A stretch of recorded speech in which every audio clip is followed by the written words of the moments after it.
तो सर अब ये जो रायपुर में जो होने वाला है 3 दिन का जो पूरा जलसा होगा कांग्रेस का, यहाँ पर क्या निकल कर आ सकता है? अगर हम केवल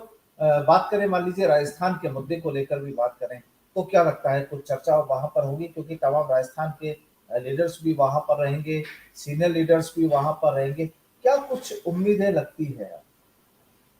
देखो प्रदीप जी, मैं ये बताना चाहूंगा आपको कि राष्ट्रीय पार्टियों में, राष्ट्रीय दलों में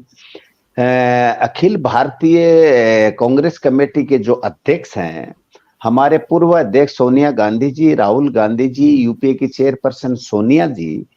ये जो सब लोग हैं और तमाम हमारे और सीनियर नेता हैं,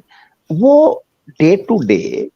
किसी भी, चाहे प्रदेश का कोई भी इशू हो, उस पर विचार विमर्श होता है, मंथन होता है, चिंतन होता है, कोर कमेटी होती है, अनुशासन कमेटी होती है, सब विषयों पे डिस्कस होता रहता है। ये दिल्ली की प्रक्रिया है। और अधिवेशन में तो हम हमारे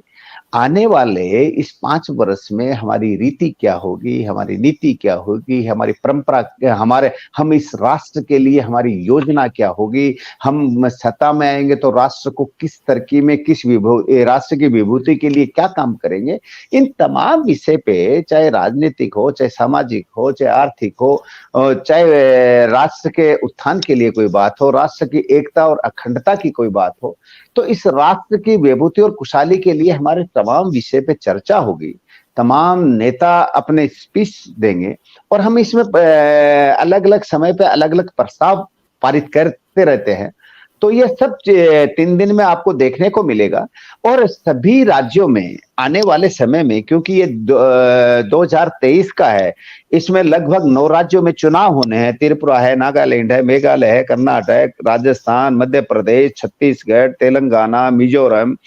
तो इन तमाम राज्यों के ऊपर हमारी पॉलिटिकल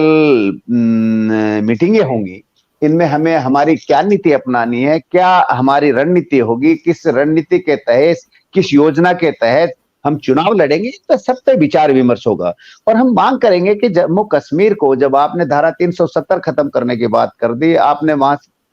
सारी बातें कर रहे हैं, आप कह रहे हैं अमन चैन की गंगा बह रही है, वो सारी बातें हम स्वीकार करते हैं। भाई सब कुछ शांत हो गया, सब कुछ ठीक है, तो आप वहां के चुनाव करवाइए, वहां पे प्रजातंत्र स्थापित करिए, राष्ट्रपति शासन हटाइए और वहां पे चुनाव करा के वहां के जो प्रदेश के लोग हैं, उनकी जनता का राज हो, वो स्थापित कीजिए। ये जो यानी 3 दिन में काफी कुछ, एक तो खास तौर पर जो 9 राज्यों में विधानसभा चुनाव होने वाले हैं, इनकी तैयारियों को लेकर भी इसमें मंथन होगा, ये आप कह रहे हैं? बिल्कुल होगा। देखो, महाधिवेशन होते हैं तो हमारी पार्टी के, जब चाहे कोई हमारे संविधान में कोई अमेंडमेंट करना हो, हमारी पॉलिसी में कोई अमेंडमेंट करना हो, हमारे मतलब हकीकत यह है कि कांग्रेस में जो भी निर्णय होते हैं, सामूहिक निर्णय होते हैं, कोई चेंजेस होते हैं, तो यह महाधिवेशन के माध्यम से होते हैं। और महाधिवेशन में हम जिस कमेटी को बना के या सीडब्ल्यूसी को अधिकार देते हैं, हमारे राष्ट्रीय अध्यक्ष को हम इस महाधिवेशन में प्रस्ताव पारित करके अधिकार देते हैं, उनको निर्णय करने का अधिकार देते हैं, तो तमाम लेवल पे हमारे पार्टी का इंटरनल अधिवेशन चलता है। और इसमें आप ये मान के चले, इससे जेड तक तमाम विषयों पे चर्चा होती है।